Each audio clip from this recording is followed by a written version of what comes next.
میرا سلام ہو اس امام مظلوم پر کہ جو سب سے بڑا عزادار بھی ہے، سب سے بڑا عابد بھی ہے، صرف عابد نہیں، زین العابدین، سید الساجدین۔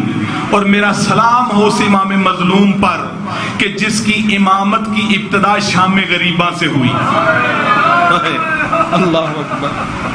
خدا ان روتی ہوئی آنکھوں کو کے اوپر خصوصی اپنا رحم و کرم کرے۔ عزاداران امام مظلوم، وہ امام کہ جب شام غریبہ میں خیمے جل رہے تھے نا، تو اس وقت بی بی زینب جلتے ہوئے خیموں میں آئیں اور آ کر کہتی ہیں کہ سجاد میری غربت کی انتہا بھی دیکھ اور اپنی امامت کی ابتدا بھی دیکھ۔ سجاد اگر تو کہے تو خیموں میں جل کے مر جائیں یا نکل جائیں۔ میں آپ سے عزاداروں پوچھوں گا، آیا بی بی کو نہیں پتا کہ جان بچانی ضروری ہے یا نہیں ضروری؟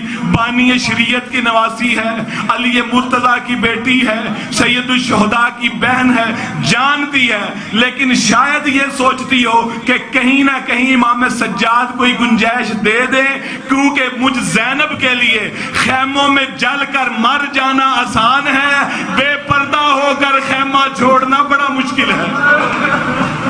اللہ اکبر۔ جب آپ اللہ کرے تلہ زینبیہ پر جائیں تو بہت بڑا سا ایک بینر لکھا ہوا ہے، اس کے اوپر لکھا ہوا ہے السلام علی جبل الصبر، السلام علیک یا جبل الصبر، کیا صبر کے پہاڑ میرا تجھ پر سلام، السلام علی قلب صبور زینب، بی بی زینب کے صابر دل پر میرا سلام۔ یہ وہ بی بی ہے کہ کائنات کے امام کو صبر بتا رہی ہے۔ عزیزان محترم، امام وہ ہستی ہوتی ہے کہ جو کائنات میں جتنی بھی اچھی چیزیں ہوں، علم ہو، شجاعت ہو، صبر ہو، ان سب میں سارے انسانوں سے بلند و بالا تر ہوتا ہے۔ یہ بی بی کب صبر کا کہنے امام سجاد کو کہ جب 11 محرم کو یہ سارا قافلہ چلنے لگا نا اور شہداء سے جب ودا ہونے لگے تو اس وقت بی بی زینب نے دیکھا کہ امام سجاد کی نظریں گڑ گئی ہیں سید الشہداء کی بے سر لاش کی طرف۔ جب دیکھا نا تو دیکھا کہ امام سجاد کے چہرے پر خون کی زردی آ گئی ہے۔ جب دیکھا نا مولا سجاد کے چہرے پر موت کی زردی آ گئی تو درمیان میں آ کے کہتی ہیں یا باقی المازین، او میرے بھائی کی آخری نشانی، سجاد تیرے چہرے پر یہ موت کی زردی کیوں آ گئی ہے؟ سجاد تجھے کچھ ہو گیا، پھپھیوں کا کیا بنے گا؟ اور میرا سجاد صبر کر۔ کہا پھپھی اماں وہ بچہ، وہ جوان بیٹا کیسے صبر کرے کہ جس کے باپ کی لاش بے گور و کفن تپتے صحرا میں پڑی ہوئی ہو اور وہ چھوڑ کر چلا جائے۔ اللہ اکبر، اللہ اکبر۔ عزادارو بس دو جملے کہنے لگا ہوں۔ یہ وہ امام مظلوم ہے کہ جب بابو سعاد کے پاس آئے نا یہ قافلہ سارا، تو کہا کہ 3 دن تک سادات کو باہر کھڑا رہنے دو، 3 دن تک سخت گرمی میں، اس گرمی میں کچھ نہ کچھ تصور کیا جا سکتا ہے نا۔ 3 دن تک سیدانیہ سادات بابو سعاد پر کھڑے رہے۔ کہا کیوں؟ اس لیے کہ کہتے ہیں کہ بازار سجاؤ، دربار سجاؤ، نئے کپڑے پہنو، جشن کا ماحول بناؤ، باغی آ رہے ہیں۔ عزادارو جب یہ قافلہ بابو سعاد سے اندر داخل ہوا نا تو اس بھیڑ کو دیکھ کر بی بی زینب امام سجاد کی طرف رخ کر کے کہتی ہے سجاد میں زینب ہوں، سجاد میں زینب ہوں۔ امام حسین کی طرف نگاہ کی تو امام حسین کی نظریں جھکی ہوئی تھی، کربلا سے لے کر ابھی تک مولا حسین کی آنکھیں کھلی ہوئی تھی، بی بی زینب کو دیکھتے رہے، لیکن اس بھیڑ کو دیکھ کر سر حسین کی آنکھیں بھی بند ہو گئی۔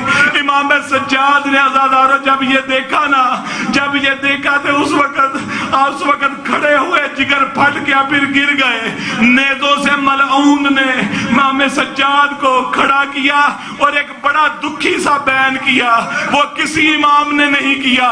ہر امام کے اوپر بڑی بڑی مشکلات آتی رہی، لیکن یہ والا دکھی بیان نہیں کیا۔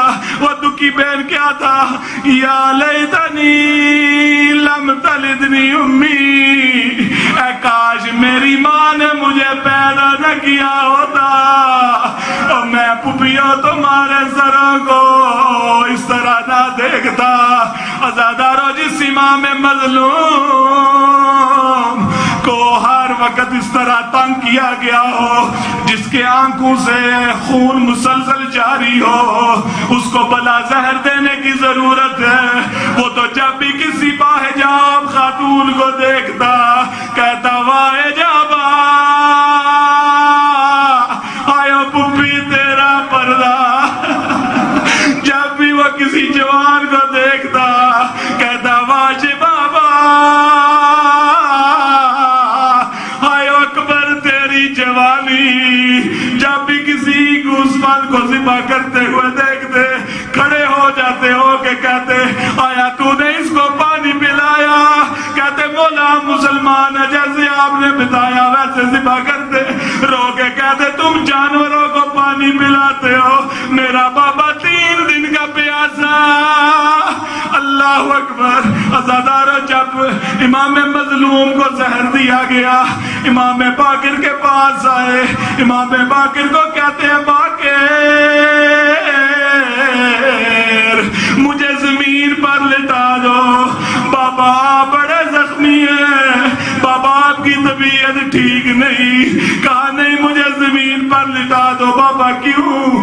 اس لیے کہ میں نے اپنے باپ کی لاش پہ گورو کفن دیکھی ہے، میں نے اپنے باپ کی لاش پہ گھوڑے دوڑتے دیکھے۔ عزادارو بس آخری جملہ، پھر کربلا کی طرف منہ پھر گیا، آواز دیکھ کے کہتے ہیں مجھے معاف کرنا بابا،